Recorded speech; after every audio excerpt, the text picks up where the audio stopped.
here we are in Heckledy, yeah? This is Heckledy. Yes, that's right. Here's Jack O'Hare. Now, I remember Jack O'Hare, there was nothing that went on the football field or on stage or song or anywhere, but Jack was in the centre. Or any skullduggery, I should add too, as well. But away, I was in the middle. Is that right, Jack? Oh, yeah.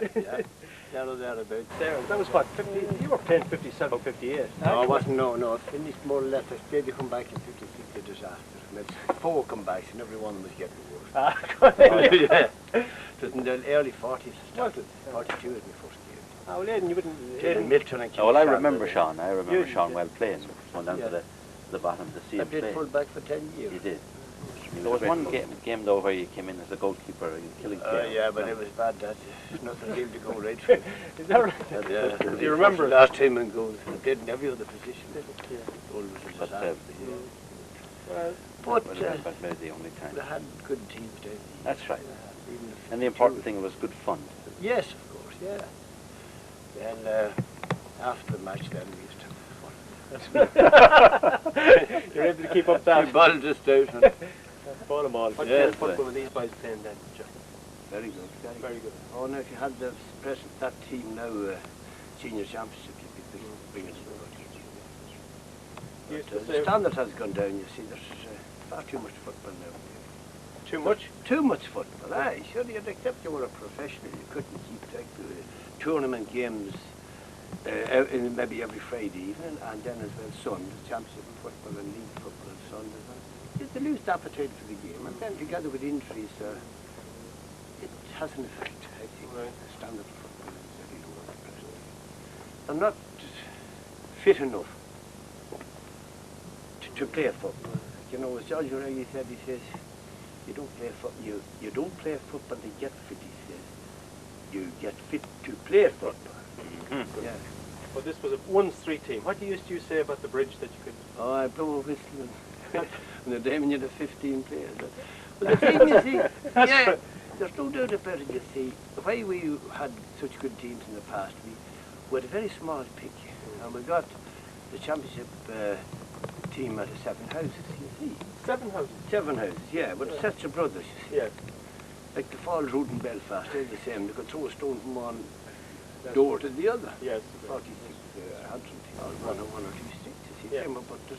Yeah. So that's the way it goes. But yeah.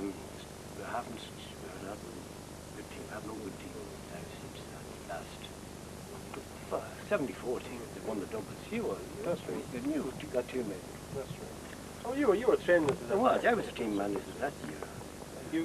You had great emphasis on running and passing to a colleague. I didn't believe overtraining. I think it's the worst thing you do overtraining team. Because when they go out then, very often they're not fit. You used to knock good crack at a Joe. Oh, yeah. Didn't yourself and Bartley go up to see it? Tell us about that one time. Oh, there was that many stories about it was Joe. Yeah, we used to be shooting in it, you know, and they'd hear a shot. Why the same with me, you know, me not there at all. I used to let squibs off then and blame O'Hare for it. That's the buffalo hair. The buffalo? The buffalo hair. Oh, you'd want to be on wheels to catch that boy. Your boy, yeah. But yourself and Vincy went up, what was that? Oh, that was the time they stocked the lake. So, I was up there in the field of Vincy called over, we have to go with Joe's parents to go to camp. We were doing the place at the time, and there was all sorts of gear of makeup and all the rest. Got up and it was over, and I was sitting in Vincy's van. And Vincy, Joe come out. Vincy says, have your perms? Have you, says Joe. Who's this man here? He says. Oh, says Vincy, that's a Mr. O'Farrell, says, of the inland fishery. How do you do so? He says. Fine while they were having Mr. O'Galley. Is that? Tell me, sir, what he is going to do, he says, all the destruction you're causing around this gate. Will I get any compensation? Yeah. So, of course, says I, you'll be handsomely paid. Says I. But it goes then again by what property you have round the lake. Yeah. The lake shore. Do you see that ditch down there, so? That's between me and Bobby Clark. I own from that, he says, that the bog cross and 12 yards in the Hackley Road, so he says.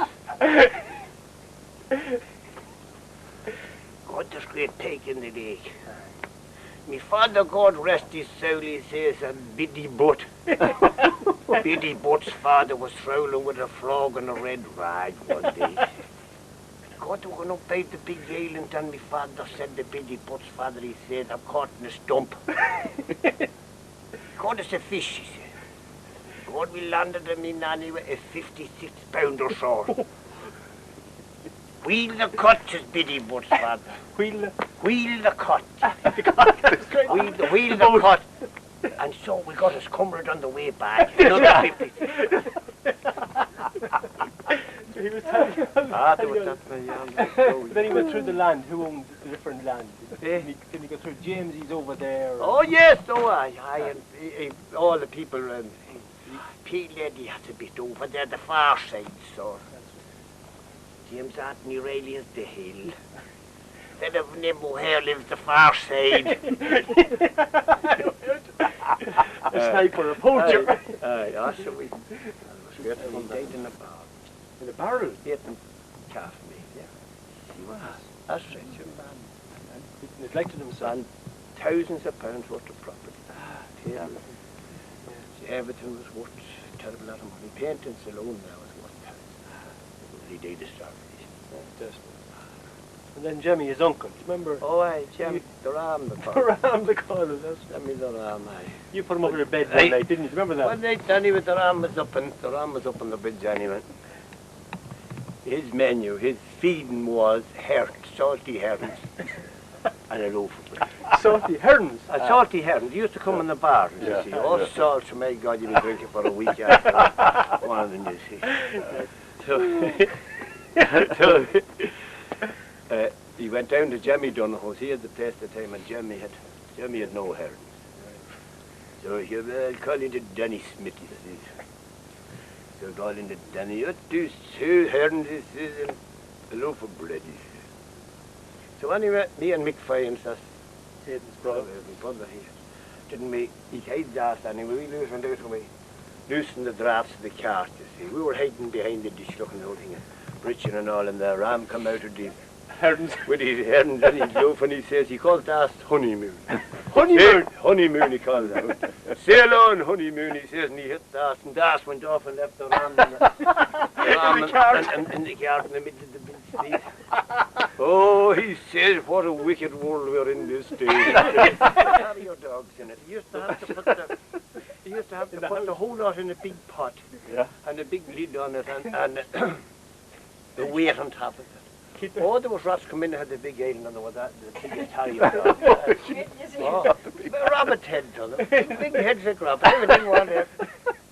I was in it and I seen this boy peeping out through a hole in the wall. Oh, Lord, he'd scare you. No doubt about it. Big dog water rat. But they got feeding about Jemmy's. Oh, they didn't. They were coming from a carnival one night in Red Hills anyway. The ram was up his cousin, you see. So anyway, we're coming on baskets. Oh, there was about 10 of us. So I had to buy a bit now and over and I wrapped the ram's wing.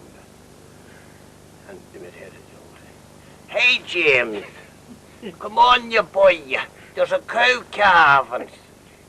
Right, Miss Soldier, I'll be there in a minute. The ram got up out of bed and away like hell down the road with a clog on and a boot on, and here one whacking. So down it. Joe was in bed, of course. He wrapped up Joe and shouted up, Joe, where's the cow? It's cow calf. Joe put his head out to the window. I have no cow until next February, he says. No cow calving about our place. So the next day anyway, Joe was out and he was saying, oh, did you see James last night? He's gone in the nut.